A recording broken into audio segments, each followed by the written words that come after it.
Sejam bem-vindos a mais um vídeo aqui do canal. Fala comigo, rapaziada, Thiago Armentano na área. E hoje a gente vai assistir aqui a um corte no Market Makers que pode elucidar um pouco para vocês se nós brasileiros estamos à beira de um colapso. Será que o governo, será que o nosso mercado, será que a economia, será que a saúde, o que será que vai acontecer com o Brasil nos próximos anos? Tivemos um ciclo de PT, e provavelmente teremos mais 4 anos pela frente, caso o senhor lindo, digníssimo presidente Lula queira disputar novamente, e para a gente conseguir elucidar alguns dos pontos, principalmente em relação a será que a gente vai ver uma crise mais forte no Brasil, para isso a gente vai assistir o episódio. Então vamos lá, depois eu quero a opinião de vocês e quero discutir alguns pontos aqui. Vamos lá. A gente está vivendo um momento estranho, porque ninguém está muito otimista com o lado fiscal, mas se você olha para os preços dos ativos, a Bolsa está renovando sua máxima histórica. E por mais que o filme não seja bonito, a inflação está ali aparentemente controlada, o desemprego está baixo, a taxa de juros não começou a cair, mas já começa a ventilar o ciclo de queda de juros. Enfim, há uma certa anestesia nesse momento ali no mercado. E que as coisas podem até melhorar no que vem, se a gente tiver uma mudança política, o juro cair, enfim. Mas como vocês, que escrevem toda semana, não trazendo um teor tão otimista assim, acompanham ali no dia a dia a economia, como vocês estão vendo a foto do Brasil nesse momento?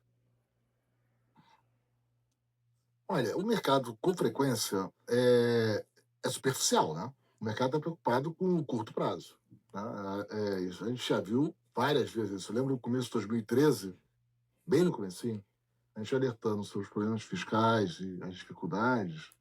Pessoal, um ponto aqui para acrescentar o que o nosso queridíssimo está falando aqui é que o mercado não é que ele é superficial, é que o mercado de fato trabalha com pequenos agrupamentos de metas, né? Vamos falar de um institucional, um fundo, um banco. A meta dele é trimestral, depois anual, e aí depois fica para frente metas mais longas. Então, a forma de agir do mercado vai ser sempre pontual para poder trazer o máximo de retorno e colher o máximo de benefício diante de uma situação específica e atual. E as pessoas ignoravam, né? Porque preço de ativos é muito dominado por apostas de curto prazo. A minha preocupação são as apostas de longo prazo. Quer dizer, qual o tamanho do investimento em ciência e tecnologia? Qual o tamanho de desenvolvimento das empresas em pesquisa e desenvolvimento? Quantas empresas estão investindo em logística, né? Em infraestrutura, em energia? A gente vai começar a ter fornecimento de energia sustentável na Faria Lima, onde nós estamos? Ou vai continuar tendo que ter gerador em todo o prédio, né? Porque a energia falta e não tem gente interessada em investir em energia, né? Como é que vai ser o suprimento de gás? Então, essa euforia por uma coisa momentânea que eu entendo. As pessoas ganham dinheiro, apostam no Kit Brasil, apostam contra o Kit Brasil, aí ganham dinheiro, pagam o bônus no fim do ano, não sei o quê. Mas a minha preocupação não é essa. A minha preocupação. Caraca, ele tocou num ponto aqui que muitas vezes as discussões em mesas de analistas acaba deixando de levar em consideração, que é o bônus que o C-Level recebe ao bater uma meta de curto prazo. Então, muitas vezes ele vai fazer o que for possível para bater aquela meta de curto prazo ali, estipulada para ele ganhar o bônus dele. E óbvio que isso se estende a várias outras atividades, mas tem coisas que no longo prazo não se sustentam, tá? Então, o ponto que ele bateu aqui é bem importante. É o Brasil. E aí eu acho o fiscal é um problema, né? Mas está longe de ser o único. O fiscal, na verdade, é o resultado de uma série de problemas, né, que leva a essa peculiaridade brasileira do gasto que cresce e depois você não pode reduzir, né?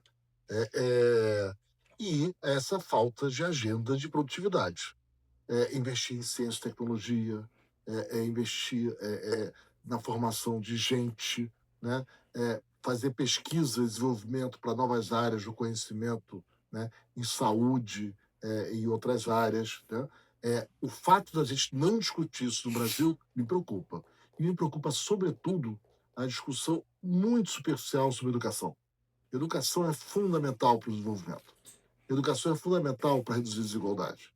Fundamental para que a gente tenha novas ideias e inovação, né? Eu não vejo nem na elite de São Paulo os pais preocupados sobre qual é o método de educação, de alfabetização utilizado nas escolas do seu filho, né? E qual a evidência empírica de qual método funciona mais. Quer dizer, muita gente reclama da cloroquina, né? Olha, no resto da política pública, defendem cloroquina ou esquecem, ignoram, né, as evidências e o debate cuidadoso sobre como fazer melhor. Deixa eu pegar um pouco pela ideia de euforia, bolsa subindo. A gente tem um fator externo, exógeno à gestão brasileira, que é o tumulto que a política econômica do Trump criou no mundo, que gerou uma desvalorização do dólar e uma certa fuga de capitais e investidores procurando outros lugares para colocar dinheiro, né? Como a economia brasileira é muito menor do que a economia americana, qualquer trocado que saia de lá faz muito peso aqui. Então, isso gera uma euforia momentânea, mas, como o Marcos falou, para o mercado. Pessoal, o que ele está dizendo aqui é que o que a gente vive no Brasil agora, que parece uma estagnação, do ponto de vista de inflação, o que parece que o mercado acionário brasileiro está vivendo um ótimo momento, que até o dólar ele se depreciou frente ao real, ele está falando que isso não é estrutural, mas sim momentâneo por atividades específicas que foram adotadas nos Estados Unidos que acabam precificando o mundo inteiro. É isso que ele está falando aqui. Não vivemos um momento que vai ser, que provavelmente não vai ser duradouro. Então, esse fluxo de capital que entrou no Brasil e que fez a Bolsa Brasileira bater recordes, apesar de que em dólar ela não tem batido recordes, e sim em valores nominais reais, em real, né? Ele está falando que isso não é algo que se deva acreditar que é para o futuro, né? É isso que funciona, né? O jogo no mercado é sempre o jogo da dança das cadeiras, né? Jogar até conseguir sentar na cadeira, conseguir sair antes dos outros. Agora, quando você olha fundamentos, e olha, não precisa olhar a longo prazo, você olha a trajetória do crescimento. Você vem crescendo 3 e pouco, com muito impulso fiscal, continua fazendo muito impulso fiscal e parafiscal, e já vai crescer 2, já está olhando para 1,5 no ano que vem, e se não for 1,5 vai ser 2 ainda com impulso fiscal, mas uma hora isso acaba, né? Só lembrar um dado, de 2010 a 2013, a economia brasileira cresceu mais ou menos 3,5%, 3,4%. Exatamente o que a gente vem crescendo nos últimos anos. E o que aconteceu em 2014? Um tombo enorme, né? É claro que ali houve um acúmulo de más políticas públicas que corroeram a produtividade, que fizeram a dívida crescer, que criaram uma estabilidade. Teve a sinalização da perda do grau de investimento, né? Então, foi um tombo muito grande. Hoje, você tem novamente um desarranjo fiscal, com produtividade andando de lado ou negativa, políticas públicas que prejudicam a produtividade sendo reinstaladas no país. Então, está uma proliferação de exigência de conteúdo local, uma proliferação de subsídio a determinados setores. Está aí o Plano Indústria Brasil. Então, talvez em proporção menor do que foi feito lá no governo Dilma, mas agora a gente está num nível de endividamento muito maior e ninguém pode achar que uma economia saudável, com uma taxa de juros da dívida de longo prazo acima de 7%. Isso é um Nossa. sinal de uma doença muito grave, que vai explodir em algum momento, né? Então, o mercado está feliz porque ainda está rolando. Na hora que isso trava, aí todo mundo cai junto, né?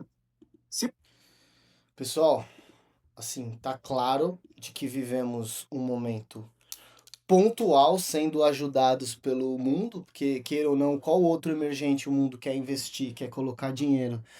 Se a Rússia tá vivendo o que tá vivendo, se a China ainda continua sendo um lugar hostil para o investidor de maneira geral, há um juros tão elevado quanto a gente tem pago hoje, com nível de risco próximo de outros países emergentes, muito do capital veio para cá, tá? Mas de forma geral, o que está sendo discutido aqui é que sim, estamos contratando um nível de risco alto, porque provavelmente teremos problemas caso a gente tenha aumentos de impostos como temos tido, caso a dívida pública continue aumentando, temos um nível de juros elevadíssimo, nossa dívida pública é muito cara, a gente tem aí em torno de 11,5% de dívida pública de custo, né? E, pô, se a gente pegar 2024 completo, a gente pagou aí quase 800 bilhões de reais só em juros. E isso faz com que o nível de endividamento suba também, né? De maneira geral, eu quero trazer aí que cada vez mais é importante a gente colocar nosso dinheiro em moeda forte, montar a carteira de forma global, porque não dá para depender de governo, é isso que a gente ensina aqui no canal, você não depender de governo para construir a sua carteira de investimentos e, consequentemente, construir o seu patrimônio por longo prazo. Então, diversificar e ter uma parte relevante dele em ativos dolarizados. Beleza? Tamo junto, um grande abraço. Se você ainda não é inscrito no canal, se esquece de se inscrever. Gostou do vídeo, já deixa o like aqui, então acompanha a gente aqui semanalmente, que a gente tem bastante conteúdo bacana para vocês. Agora eu vou deixar esse outro vídeo aqui na tela, a gente se vê lá.